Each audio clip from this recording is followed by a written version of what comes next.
Why do Hispanic people always talk normally but then say their name's really Spanish? And that's like me calling you Craig instead of Craig just because I'm Hispanic. I admit, dye your hair. They look like snowflakes on your head, and what's wrong with my natural highlights, man? I love your Monday jokes. Your Monday jokes are how I get through Mondays. Please do not stop making them, and your wish is my command. That's right, it's that time of the week. I am Jaime Rivera. This is Pocket Now, and this is the Pocketnow Daily Recap for last week.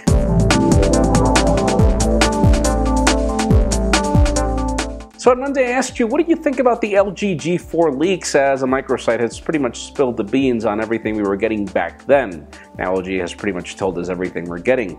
We have 496 comments, out of which Wen says, LG G4 looks like a camel toe, and man, you guys need to behave. And Prince Armstrong says, the G4 needs two things, good battery life, an amazing camera, and well, the G2 and G3 did a very decent job in those two departments. We are expecting more with that f1.8 aperture. Then Will says, I'm very happy with my G3, so I don't personally see much reason based on those details to want a G4, but that could change with hands-on time, and I agree with that.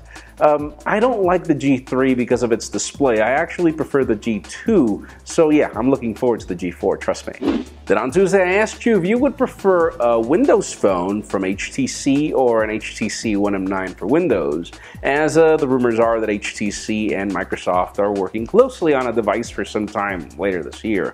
We have 330 comments, out of which Larry Harris says, after the HTC Nexus 9 blunder, I'll pass. Why? I actually like the Nexus 9. And another commenter says, if HTC provides a Windows phone with great specs, display, and a good camera, then we can forgive them for the One M9.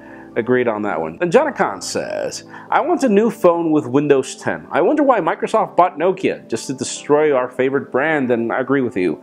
We're still waiting for a flagship. We are expecting for something great, but Microsoft is just so slow. Hopefully HTC can do something about it. And on Wednesday I asked you if you think that Google manipulates search results, as the European Union has this antitrust allegation with retailers claiming that Google is providing favoritism for those companies that pay for ads. We have 355 comments, out of which Jay says, yes, they're manipulating it. They are so greedy. Now, I am a happy Windows Phone and Bing user. Good luck with Bing. I would rather put up with manipulating results on Google than Bing. And Cosmos says, no, I haven't noticed it. My search results are mostly jumbled. Sometimes I can see Amazon at the top, sometimes some other, like Flipkart in India, and it depends on each usage scenario. And I've noticed that it varies significantly per country, per your user login, per your user credentials, and the way you handle yourself on Google search. So it's really hard to say yes, they do it, but hey, the European Union is not dumb. And Rui Costa says, it's not as noticeable on searches because popular websites or results often coincide with ad placement searches, but you can see it in many Google services and Android-related stuff. It's almost impossible for a regular user to prove it, but I'm almost certain it's there. And yeah, you have the ads at the top. I sometimes see these, and yeah, those are the results that I want, and that's pretty much the purpose of paying for ads. And I guess at some point, Google does need to make money. They need to survive somehow, and this is their business model. But then again, yeah, as long as that does not become annoying, or as long as they don't manipulate you into paying more just because these companies pay for ads, that's really what I think should be handled. On Thursday, we had analysts predicting that Apple had sold 3.2 million Apple Watch units, and the question was if you believed in those predictions. We have 821 comments, out of which Diddy says, 10,000 for some people is like $160 for you and me, Jaime, LOL. You got that right, and the point of that was because I was like, my god, $10,000 for a watch is just crazy, but I guess people paid for it. Then another commenter says, I do believe that Apple sold that many Apple Watches. Why? Because Apple is Apple. Enough said. Not necessarily because Apple is Apple. A brand could be a brand. Sony is Sony, and they don't sell as many smartwatches as Apple does. I believe this is the power of marketing, and they're showing it off. Then AST5515 says, the Apple Watch sales are perfect proof of the theory that the eye-sheep breed is very common. And you'll notice that I don't like using comments that mention iSheep or whatever fanboys or whatever, because that's really not a positive way to call anybody. But, you know, in your case, yeah, we do know that the early shoppers of the Apple Watch have to be Apple fanatics. There are people out there that are Apple fanatics, HTC fanatics, Sony fanatics, Samsung fanatics, you name it. The question is, how many of the other regular people bought in? Because I don't think there are 3.2 million Apple fanatics, though I could be wrong.